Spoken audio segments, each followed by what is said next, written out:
आप देख रहे हैं देश लाइव, देश की आवाज। अस्सलाम वालेकुम, आदाब, नमस्कार, सत श्री अकाल। देश लाइव में आपका स्वागत है। मैं हूं सहल कुरैशी। दोस्तों, अब तक देश में यह चलन हो गया था कि अगर लखनऊ के अकबर नगर में बुलडोजर चलेगा तो पंत नगर में नहीं चलेगा। अगर अब्दुल की दुकान पर, अब्दुल के मकान पर बुलडोजर चलेगा तो रमेश मुकेश के मकान पर, दुकान पर बुलडोजर नहीं चलेगा। इस तरह का चलन दिखाया जा रहा था देश भर के अंदर। और यह भी किया गया कई जगहों पर कि 10 मुसलमानों के मकान तोड़े गए तो साथ में दिखाने के लिए 1-2 हिंदुओं के मकान दुकान भी तोड़े गए।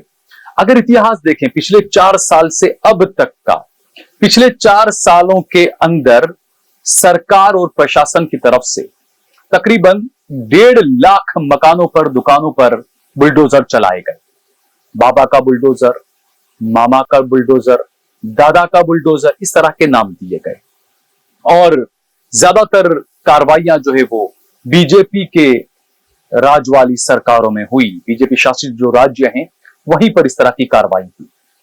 अब जो 4 साल के अंदर 1.5 लाख मकान दुकान जो तोड़े गए, बुलडोज किए गए, आपको हैरानी होगी कि 4 साल के अंदर इन सरकारों ने, इन प्रशासन ने 16,80,000 लोगों के सर पर से छत छीन ली। 16,80,000 है, तकरीबन 17 लाख लोगों के सर से छत जो है वो छीन ली है सरकारों ने। उसी प्रधानमंत्री ने जो ये कहा करते थे कि मैं तो हर गरीब को पक्का मकान दे दूंगा। बहरहाल सुप्रीम कोर्ट ने सुप्रीम फैसला सुनाया और केंद्र सरकार को साफ कह दिया कि 1 अक्टूबर तक देश में कहीं पर भी हमारी परमिशन के बिना बुलडोजर नहीं चलेगा। हालांकि इसके अंदर कुछ छूट कुछ जगहों पर दी है कि सड़क है, फुटपाथ है और इसके अलावा रेलवे लाइंस की जमीनों पर अवैध कब्जा है, वहां पर बुलडोजर चल सकता है। इसके अलावा जहां पर आप देखें घरों, मोहल्लों के अंदर और जगह जगह जा जाकर जो तोड़ दिया जाता है और कहा जाता है कि सरकारी जमीन है या अवैध निर्माण है, इस तरह की बात कहकर ज्यादातर मुसलमानों के मकान तोड़े गए। अहमदाबाद के जोहापुरा में पिछले 15 दिन के अंदर 200 से ज्यादा मकान बुलडोज कर दिए गए, तो सभी मकान वो मुसलमानों के थे। अब ये जो चीजें चल रही है, सुप्रीम कोर्ट की तरफ से एक सुप्रीम फैसला ये आया कि भाई एक गाइडलाइन बनाएंगे और सुप्रीम कोर्ट ने साफ कह दिया कि फिलहाल जो है वो हमारी परमिशन के बिना कहीं पर भी बुलडोजर की कार्रवाई देश भर में नहीं हो सकती है। हालांकि सरकार की तरफ से सॉलिसिटर जनरल तुषार मेहता हैं, उन्होंने सुप्रीम कोर्ट से कहा कि भाई संवैधानिक संस्थाओं के हाथ न बांधें आप। तो उस पर जो है वो सुप्रीम कोर्ट की तरफ से साफ कहा गया कि इतने में कुछ आफत नहीं टूट जाने वाली है, कोई आसमान टूट जाने वाला नहीं है।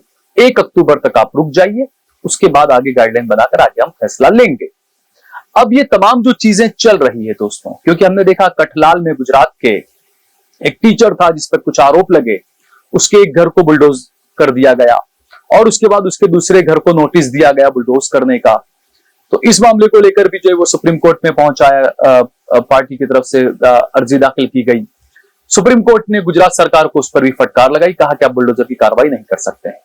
सुप्रीम कोर्ट ने आज ये भी कहा कि जो अधिकारी हैं और जो सरकार हैं वो जज नहीं हैं। आप फैसला न करें कि आप किसी को भी आरोप लगाया तो उसको आप बुलडोज कर देंगे, उसके मकान दुकान को। आप जज न बने, ये सख्ती से जो है वो सुप्रीम कोर्ट ने आज कहा है।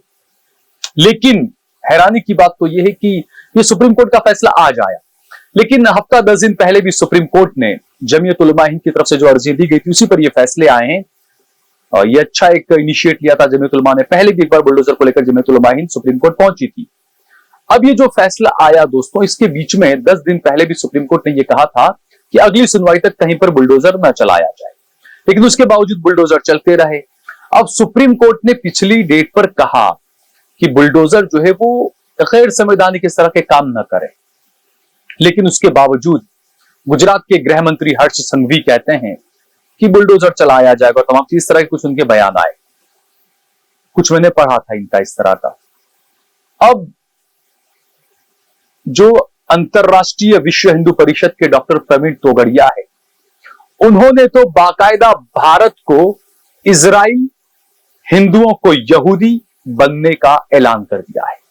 साथ ही साथ तोगड़िया ने तो यह भी कहा है कि फलस्तीन में जिस तरीके से काटा जा रहा है, मारा जा रहा है, बुलडोज किया जा रहा है, मकानों पर बम गिराए जा रहे हैं, ऐसा जो है वो भारत में भी जरूरत है।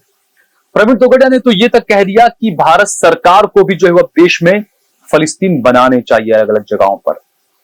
आप सोचें कि इनके सामने प्रवीण तोगड़िया जो हिंदू राष्ट्र की बात करते हैं, हिंदुत्व की बात करते हैं, बड़े अपने आप को राष्ट्रवादी बताते हैं, ये कह रहे हैं कि हिंदुओं को, देश के हिंदुओं को जो है वो यहूदी बन जाना चाहिए और भारत को भी इजराइल बन जाना चाहिए, और जो मुसलमान उनका हाल फलस्तीन की तरह किया जाना चाहिए। आप सुनिए तोगड़िया के इस इंटरव्यू को।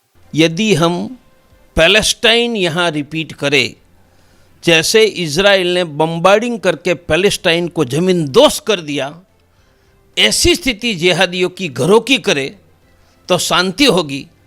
हम चाहते हैं कि भारत इजराइल बने और भारत का हिंदू समाज यहूदी बनकर, यहूदी એટલે इजराइल का प्राइम मिनिस्टर का बेटा और बेटी सैनिक में लड़ रहे हैं। हमें ऐसा ताकत वाला देश और हिंदू समाज दोनों बनाना चाहिए। हिंदू समाज को यहूदियों जैसा बनाने का काम अंतर्राष्ट्रीय हिंदू परिषद करेगी। हमने इसलिए देश में जगह जगह पर महिला सुरक्षा की ट्रेनिंग स्कूल कॉलेजों में देना शुरू किया। हजारों जगह पर हम देने वाले हैं। हम हिंदू समाज को यहूदी जैसा मजबूत समाज बनाएंगे और हमारे नरेंद्र भाई, अमित भाई मिलकर इजराइल जैसा बनाएंगे। आगे बढ़ो। आपकी मिसाइल तो जिहादियों के लिए ही है। जरूरत पड़ी तो जगह जगह पर पैलेस्टाइन यह देश की सरकार खड़ी कर सकती है। हैरानी की बात तो यह है कि प्रवीण तोगड़िया ये भी कह रहे हैं कि भाई जो कबूतर शांति का प्रतीक हुआ करता है, लेकिन मैं तो मानता हूं कि बुलडोजर शांति का प्रतीक है। ये प्रवीण तोगड़िया कह रहे हैं दोस्तों कि बुलडोजर जो है वो शांति का प्रतीक है और बुलडोजर बहुत अच्छा काम कर रहा है, बुलडोजर से कार्रवाइयां होनी चाहिए। उसके अलावा प्रवीण तोगड़िया कहते हैं कि बमबारी कर कर जिहादियों के घर तोड़ देने चाहिए और मदरसों में जो है वो हिंदुओं के खिलाफ जो है वो शिक्षा दी जाती है। इस तरह की कई घटिया किस्म की बातें जो है वो प्रवीण तोगड़िया ने कही है, वो भी आप सुनिए। मैं तो बुलडोजर को शांति का प्रतीक मानता हूँ। गुजराती में कबूतर ने शांतिનું प्रतीक मानता था। मैं अब बुलडोजर को शांति का प्रतीक मानता हूँ। मैं बंदूक, मिसाइल उनको भी शांति का प्रतीक मानता हूँ। मेरा स्पष्ट मानना है जिहाद की शिक्षा जो मदरसों में, मकताब में दी जाती है, वही उनके पीछे है। कोई लीडर हो सकता है, पर लीडर नहीं है वहाँ भी यह जिहाद की जो उनको शिक्षा मदरसों में दी जाती है वही उनके पीछे है। और जब तक जिहादी रहेंगे तब तक हमारे उत्सव पर हमले की संभावना रहनी पड़ेगी। हिंदुओं को जागरूक रहना चाहिए, एक रहना चाहिए। हिंदुओं की शोभा यात्रा, उनके उत्सव पर ही हमला, जिस देश में हिंदू बहुमत है, उनका अर्थ है कि देश में अल्पसंख्यक जिहादी आक्रामक है, हिंसक है। हिंदू यदि हिंसक होता तो मुहर्रम पर भी हमला होता। अब हैरानी की बात तो यह है कि प्रवीण तोगड़िया बिल्कुल देश को तोड़ने की, देश को बर्बाद करने की बात कर रहे हैं, लेकिन इनके खिलाफ कोई कानून, कोई है ही नहीं इनके खिलाफ, यानी कोई कुछ कर ही नहीं सकता है। एक तरफ आप ये भी देखें कि सुप्रीम कोर्ट ने खुद कहा है कि कहीं पर भी हेट स्पीचेस कुछ होती है तो पुलिस खुद संज्ञान ले, पुलिस खुद मामला दर्ज करे और जो भी इसके पीछे है इस तरह की हेट स्पीच देने वाला, उसको जो वो सलाखों के पीछे डाले।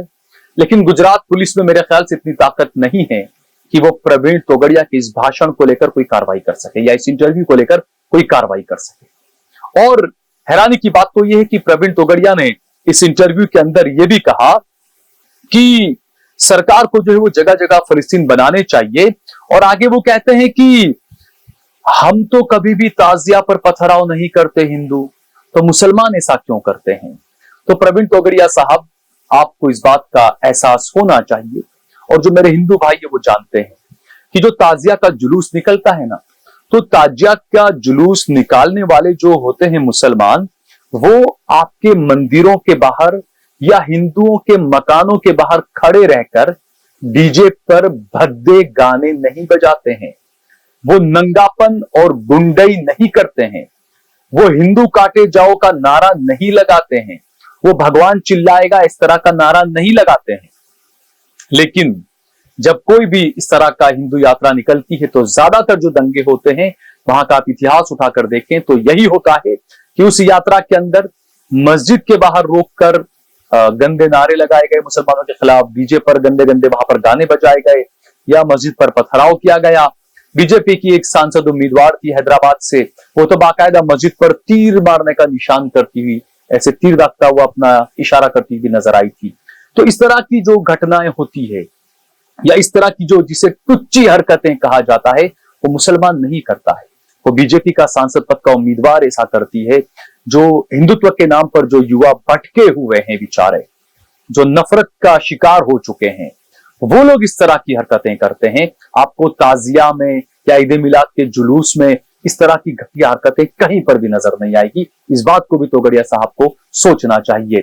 और किस तरीके से ये साफ कह रहे हैं, आप सोचिए कि भारत को आप फलस्तीन और इजराइल बनाने की बात कर रहे हैं, तो कहां गया वो गोदी मीडिया जो कुछ दिन पहले, कुछ महीने पहले ये कह रहा था कि देखिए भारत का मुसलमान और भारत के विपक्षी पार्टी के लोग देखिए भारत को बांग्लादेश बनाने की बात कर रहे हैं, भारत को ढाका बनाने की बात कर रहे हैं।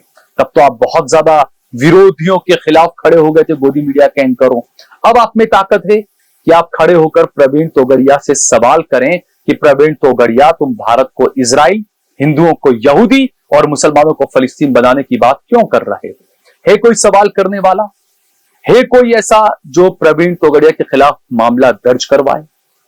या है कोई ऐसा अधिकारी जिसने संविधान पर जो शपथ लिया था कि मैं सबको समान मानूंगा, और जो सुप्रीम कोर्ट की गाइडलाइन को मानता हो कि हेट स्पीचेस के खिलाफ कार्रवाई करूंगा मैं? है कोई ऐसा करने वाला? कई सारे सवाल हैं। तो इसी तरह के जो नफरती चिंटू होते हैं ना दोस्तों, उन्हीं से बचने की जरूरत है। हिंदुओं को भी, मुसलमानों को भी, ईसाइयों को भी, हम हर किसी को भी जो है वो इस तरह के नफरती चिंटुओं के भाषणों से और इनके इन्फ्लुएंस में आने से बचने की हमें जरूरत है। वरना इस तरह के नफरती चिंटू लोग और इसी तरह के कई सारे गोदी मीडिया के एंकर्स हैं जो आपके भाई, बेटा, बाप, इन सबको जो है वो दंगाई बनाने में लगे हुए हैं। हम सभी को इस बारे में सोचना चाहिए। अगर आपको ये वीडियो पसंद आई हो तो इस पर कमेंट करिए, इसे लाइक करिए, इसे ज्यादा से ज्यादा शेयर करिए। अगर आपने हमारा चैनल देश लाइव सब्सक्राइब न किया हो तो हमारे चैनल को जरूर सब्सक्राइब करिए। हमने हमारा नंबर भी दे रखा है, ज्यादा से ज्यादा हमारा सहयोग करिए, समर्थन करिए।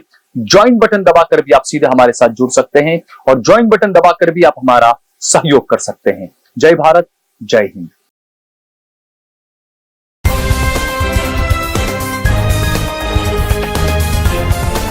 देश और दुनिया की तमाम छोटी और बड़ी खबरों के लिए हमारे चैनल को सब्सक्राइब करना न भूलें और बेल का बटन जरूर दबाएं।